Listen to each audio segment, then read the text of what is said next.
মুরব্বী জনাব কয়েকটা পর সম্মানিত আমি বৃহত্তর জেলা উন্নয়ন পরিষদের যুগ্ম আহ্বায়ক।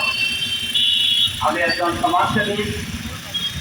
আমাদের মুসলমান হিসাবে আমাদের ইমানি একটি দায়িত্ব আছে, সৎ কাজের আদেশ দাও, অসৎ কাজের নিষেধ দাও। সেই কথায় বিশ্বাসী হয়ে আমি একজন সিলেটের নাগরিক হিসাবে আমার ইমানি দায়িত্ব হিসাবে আমি এখানে এসেছি। একজন ভালো মানুষ ডিসি সুরার আলম সাহেব এই সিলেটের দায়িত্ব নেওয়ার পর থেকে আপনারা সারা বাংলাদেশের মানুষ, সিলেটের মানুষ আপনারা সাক্ষী রয়েছেন এই ডিসি সাহেব সিলেটে কি করেছেন, কি করতে চাচ্ছেন।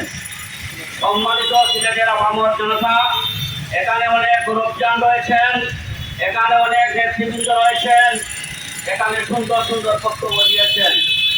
আমরা লক্ষ্য করছি একটি সিলেট বিদ্বেষী গোষ্ঠী এই আমাদের সিলেটকে পিছিয়ে দেওয়ার জন্য এই ডিসি সাহেবকে এখান থেকে প্রত্যাহার করা হয়েছে।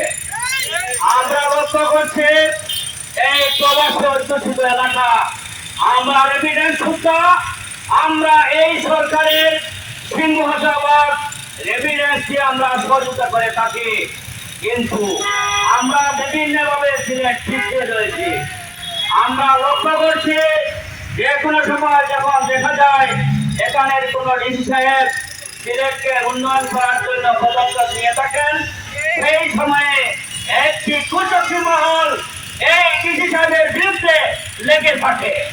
তার পাশাপাশি এই সিলেটে কিছু অসৎ লোকজন রয়েছেন, অসৎ নেতৃত্ব রয়েছেন, যারা এই সিলেটকে এই যে শাহজালালের